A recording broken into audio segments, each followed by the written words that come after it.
Signs in the sun, moon, and stars. Here we are, back on Stellarium, digging deeper into the signs of the times. We're going to explore a possibility for where we are in time. What I'm going to do is I'm going to show you a code that was delivered to me that I am still pursuing the final understanding.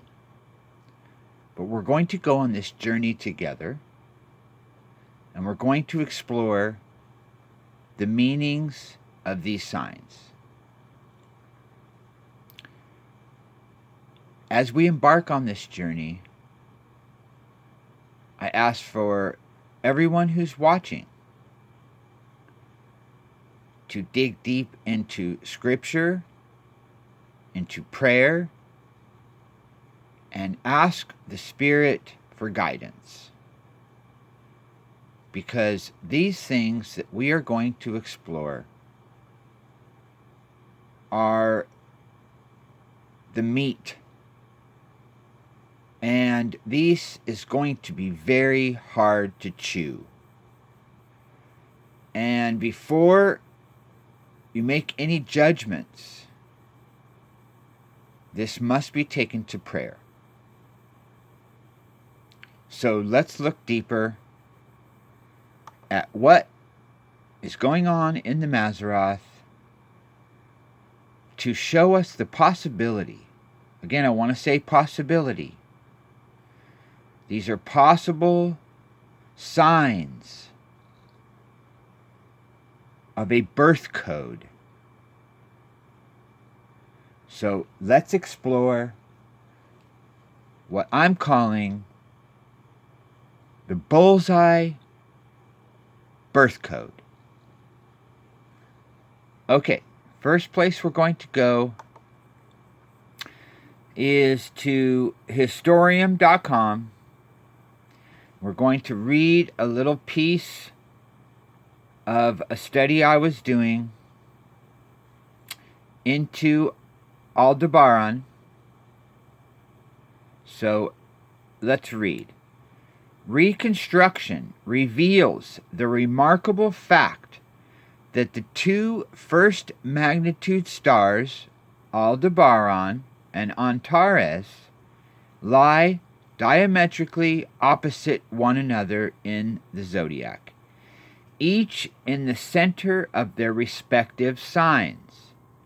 These two first magnitude normal stars thereby stand out from the other three first magnitude normal stars, and indeed from all the normal stars, since the rising of one coincides with the setting of the other. Thereby they divide the zodiacal belt exactly in two. This striking property relating the two of the brightest stars in the zodiacal belt evidently led to these two stars being chosen as the judicial axis for the Babylonian zodiac, i.e., an axis dividing the zodiac in half, in relation to which the stellar longitudes of other normal stars could be measured. Okay, we're going to go back and we're going to look at the moon, 100% full, aligning with Aldebaran. 11/26/2015. And if we go 9 months later,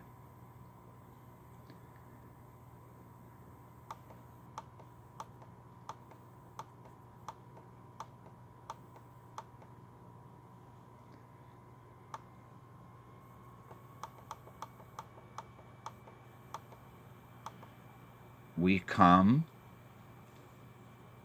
to 8/25, 2016. And we find the moon aligning again with Aldebaran. Now, I want to emphasize, for those of you who do not use Stellarium on a regular basis and are not trained in using this software, or you don't have a great understanding of the MAZZAROTH, then I'm going to explain to you that this alignment of the moon with Aldebaran is not happen on a regular basis. The moon, as you can see here, this red line is the ecliptic.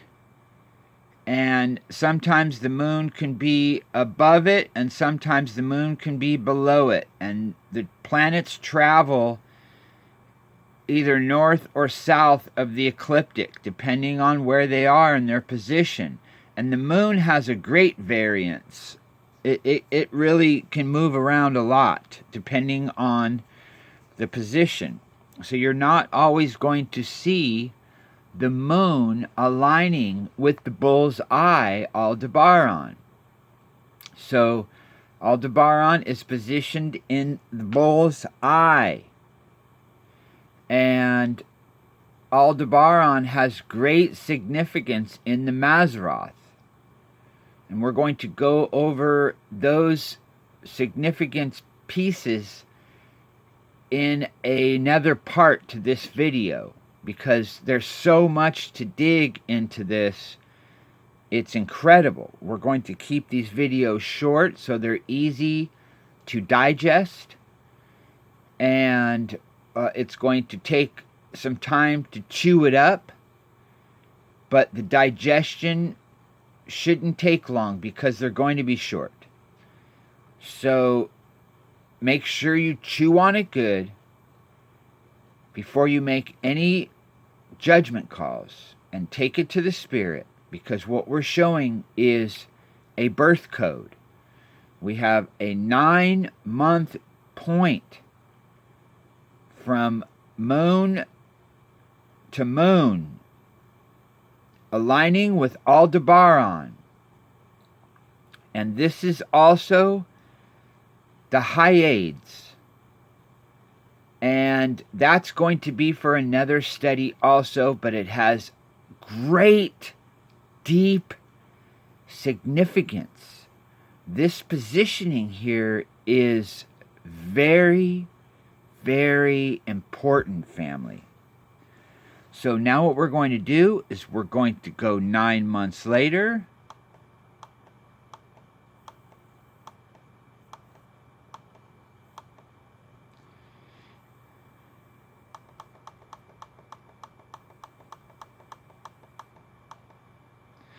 And we're going to end up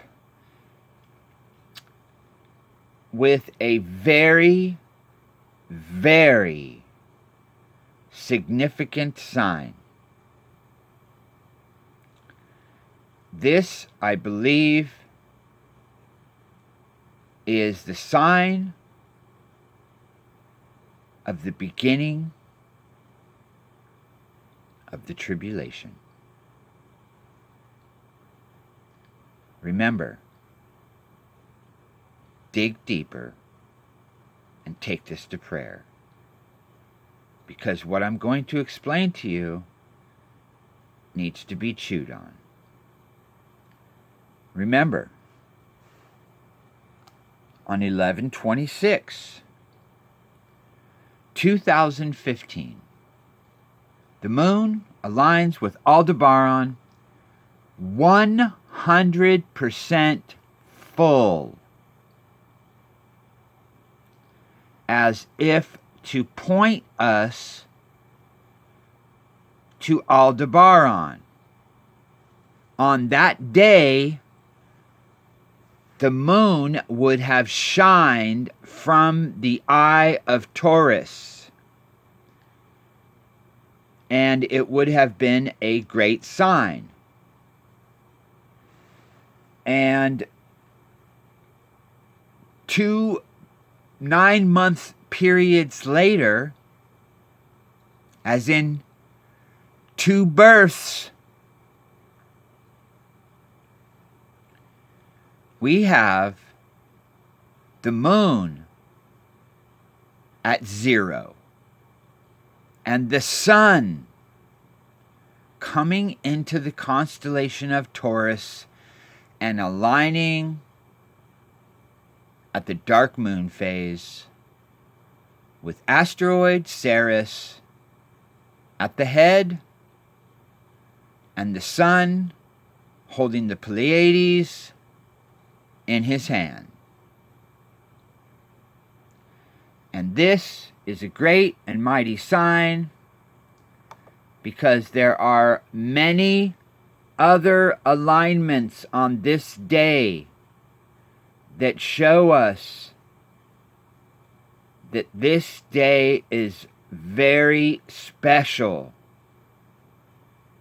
And I completely missed it in 2017 because we were so focused on the Revelation 12 sign,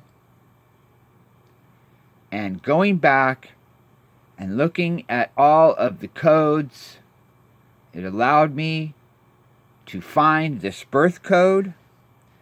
We have a 9-month period happening twice. For those of you who are from Ministry Revealed, this should be very significant to you if you have the eye to see.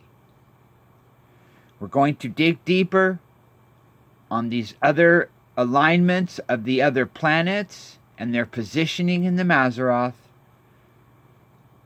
that back up all of these signs. But if you do your homework and you calculate your days, you're going to find something very, very incredible with the day alignments for the 1290, the 1260, and the 1335 days. We're going to stop there and come back for part 2. Thanks for joining us.